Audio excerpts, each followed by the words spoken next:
사이다 무비튼. 당시 우리는 나와 아내, 초등학생 아이, 그리고 중학생 아이까지 아주 평범한 4인 가족이었고 남들처럼 평범하게 살고 있었다. 아내의 불륜을 알게 되기 전까지는 그랬지. 나는 몇 년에 걸쳐 차곡차곡 불륜 증거를 모아서 아내에게 복수했다. 그 사이 모은 DVD 증거는 거의 100장이 넘었고 그 외의 사진 증거는 CD 200장 정도였다. 증거들을 모두 메일에 백업해뒀는데 허리가 빠질 정도였다. DVD 속 내용은 주로 차에서 그 짓을 하거나 호텔을 드나드는 모습을 찍은 동영상이었다. 아내는 집에서도 불륜을 저질렀는데 그럴 땐 불륜 스케줄이 잡히는 대로 몰래 촬영을 해뒀다. 나도 참 악착같이 증거를 모아왔는데도 아내는 내가 직접 말하기 전까진 불륜을 들킨 사실조차 전혀 몰랐다고 한다. 증거는 충분히 모였다. 이젠 아내에게 이 폭탄을 어느 타이밍에 터뜨리느냐가 관건이었다. 증거를 모으며 알게 된 사실인데 아내는 불륜남을 만나러 갈 때마다 출장 다녀올게 라는 거짓말을 냈다. 하지만 뒤로는 회사에 휴가를 내고 불륜남과 사랑을 나눴다. 내일 모레 2박 3일간 출장에 가야 될 것 같아. 아이들 좀 잘 봐줘 라고 했다. 아내는 콧노래를 부르며 출장에 갈 준비를 시작했다. 지금 이 순간 그 사실을 말하기로 했다. 다 좋은데 가기 전에 여기 사인 좀 해줘. 당신이 출장에서 돌아올 때쯤이면 이 집에 우린 없을 거니까. 그러자 아내는 내 쪽을 돌아봤다. 그게 무슨 말이야? 아내는 누가 봐도 수상할 정도로 당황해하고 있었다. 그래서 나는 뭐? 너 그 남자 만나러 가는 거잖아. 그니까 이젠 이 집에 올 필요가 없다고 말해주는 거야. 그 남자한테 안부 전해주고. 아내는 그 자리에 멍하니 서서 아무 말도 하지 못했다. 그리고 혼잣말로 설마 다 들켰다고? 라고 중얼거렸다. 그래서? 평소처럼 즐겁게 놀다 오면 되지. 항상 그런 식으로 우릴 속이고 만나왔잖아. 자, 빨리 사인해. 네 이름이랑 도장만 찍으면 돼. 쉽지? 라고 했다. 그러자 아니야 자기야 오해야 라는 거짓말로 날 또 속이려 들었다. 그러더니 서둘러 핸드폰 기록과 카톡 기록들을 지워나갔다. 하지만 내겐 이미 몇 년에 걸쳐 모아둔 증거가 있었다. 이제 와서 기록을 삭제한다 한들 내가 받는 타격감은 1도 없었다. 결국 아내는 사인하지 않았다. 게다가 짐도 싸다 말고 미안 오늘은 몸이 좀 안 좋네. 나 좀 잘게 라고 하며 도망치듯 침실로 들어가 버렸다. 다음날 아침 나는 아무 일도 없었다는 듯 아내를 평소처럼 대했다. 아내는 하루 종일 안절부절했다. 내가 본인의 불륜 사실을 들춰내는 게 무서웠던 건지 이혼당하는 게 무서웠던 건진 몰라도 계속 내 눈치를 살폈다. 그리고 출장 당일이 됐지만 집을 나가진 않았다. 평소에도 귀가 시간이 늦었던 아이들은 집에 없었다. 어? 오늘 출장 가는 날 아니었던가? 출장 안 가봐도 돼? 그 남자가 기다릴 텐데. 그러자 아내는 손에 들고 있던 그릇을 바닥에 떨어뜨렸고 몸을 떨었다. 결국 그날 약속을 취소한 건지 다 들킨 사실을 불륜남에게 알린 건진 몰라도 그날 아내는 계속 집에만 있었다.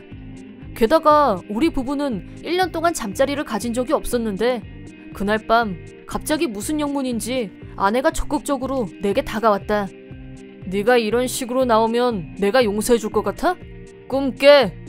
라는 말로 단박에 거절했다. 아내는 새하얗게 질린 얼굴로 손을 걷었고 내게 등을 돌리고 누웠다. 그리고 잘 자 라고 하더니 이불 속으로 들어갔다. 도대체 무슨 생각으로 그런 걸까?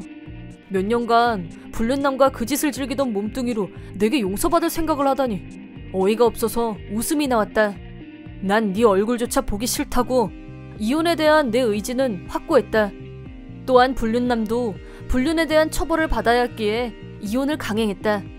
또한 그 두 사람 다 기혼자였기 때문에 상대에게도 아내가 있었다. 참고로 불륜남은 돈 많은 명문 집안의 아들이었다. 나는 이미 그 집안의 친척들까지도 싹 다 조사해놓은 상태였다. 일단 나는 불륜남의 집에 증거를 보냈다. 남자의 부모님 집에는 다른 증거를 보냈다. 그러자 그 불륜남에게서 지금 누구 족는 걸 보고 싶어서 그래? 당신 때문에 아내가 이혼하자고 난리야. 책임져! 라는 연락이 왔다. 저기요, 남의 마누라랑 바람 피워놓고 그게 무슨 소리예요? 그쪽은 저한테 줄 위자료나 준비하세요. 내가 너한테 위자료를 왜 주는데? 네 여자랑 사귀어준 것만 해도 고맙게 생각하라고. 자꾸 그런 식으로 나오면 당신 부모님도 가만 안 있을걸? 뭐, 우리 부모님? 전화 너머의 불륜남은 당황해하고 있었다.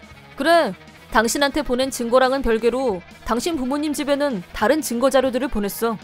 무슨 일이 있어도 위자료를 지불할 테니 증거는 꼭 좀 돌려달라고 하시더라고. 아, 참고로 너희 사이는 이미 몇 년 전부터 알고 있었어. 증거도 꾸준히 모아놨고. 그니까 네가 아무리 용써도 내가 모은 증거들을 다 지우진 못할 거야.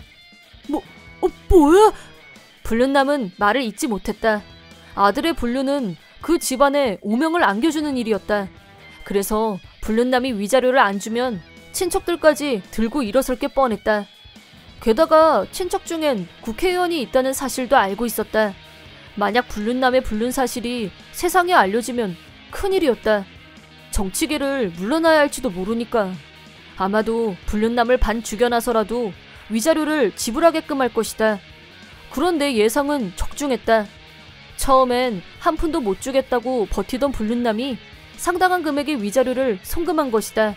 알고 보니 일가 친척 모두가 불륜남의 집을 급습해서 위자료를 안 내면 죽여버리겠다고 협박을 한 듯했다. 위자료를 확인한 후 모든 증거를 남자의 부모님 집으로 보내줬다. 위자료까지 받은 마당에 어차피 내겐 쓸모없는 물건들이었다. 갖고 있어봤자 짜증만 날 테니까 이제 불륜남을 죽이든 살리든 그 집안이 알아서 하겠지. 이별 선물을 주는 김에 나는 또 하나의 폭탄을 던져줬다. 따로 보낸 소포 안에는 아내가 아닌 다른 여자와 불륜을 즐기는 증거도 들어있었던 것이다. 그 불륜남이 몇 명의 여자와 불륜을 즐겼든지 간에 나랑은 상관없는 일이었다. 하지만 피해를 본 상대 부인에게 조금이라도 더 보탬이 되길 바라는 마음에서 보내줬다. 그 소포를 불륜남의 집이 아닌 남자의 부모님 집으로 보낸 이유는 불륜남이 그 증거를 인멸할 가능성을 막기 위해서였다. 그 후 내가 보낸 확실한 증거들을 이용해서 상대 부인도 엄청난 액수의 위자료를 받아낼 수 있었다고 한다. 그 후 나는 아내에게 불륜 사실을 직접 자백받고 나서야 이혼할 수 있었다. 두 아이의 친권은 내가 가져왔다. 그 당시 첫째가 고등학생이었는데 본인의 인생을 스스로 선택할 기회를 주기 위해 엄마의 일들을 모두 말해줬다.